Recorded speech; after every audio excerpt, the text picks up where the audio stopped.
which if you look at the name here, you can actually see Rocket Boys just rearranged spells October skies, and that's why they did that. The next thing is Blennerhassett Island, which is in Wood County, West Virginia, and it's famous for being the home of treason.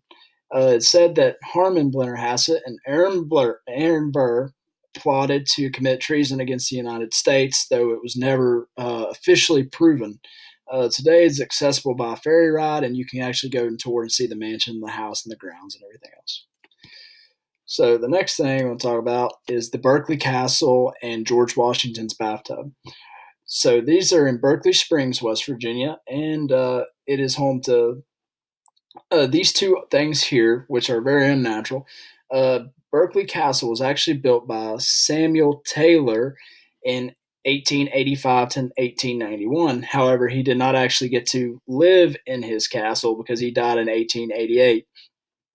His wife was able to finish building the castle, and then an article by Dylan Thirst describes the history and the folklore surrounding the place. And there's a lot of more information in there, and you can actually go and see this castle. I think it is able to be toured. I'm not 100% sure.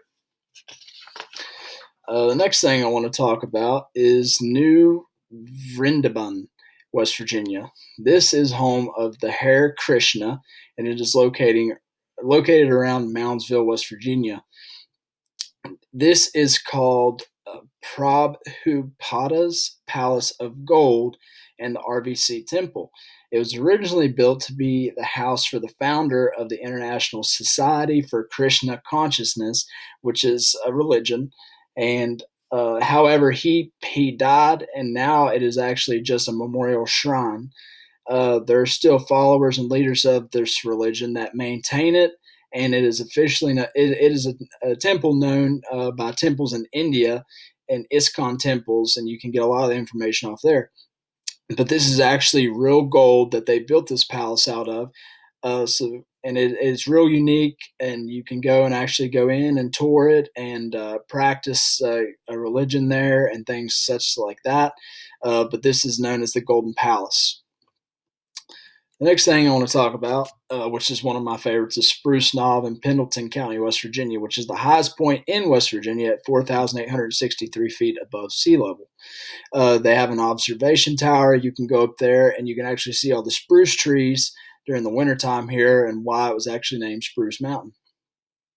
It is part of the Monongalia National Forest, along with Seneca Rocks and the Dolly Sods Wilderness, and it's known for its beautiful sunsets, its wildlife, and all the unique features that it poses that other parts of our state don't have.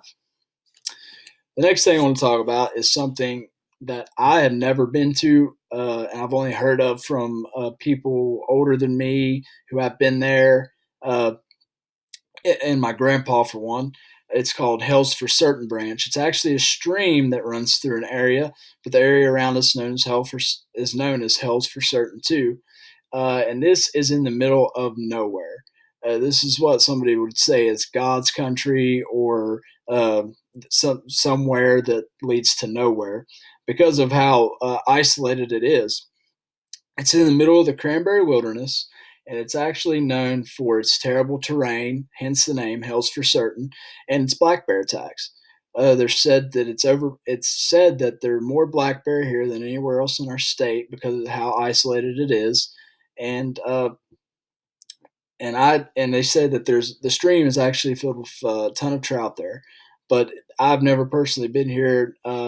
Not even sure exactly how to get there, but I know it's in the middle of the Cranberry Wilderness, and that this is the most unique name that I could find. It's called Hell's for Certain Branch in West Virginia. Well, I hope that you enjoyed learning some of these places in West Virginia. Hopefully, you know a little bit more about them, and maybe you'll go and see them one day. So thank you. Bye-bye.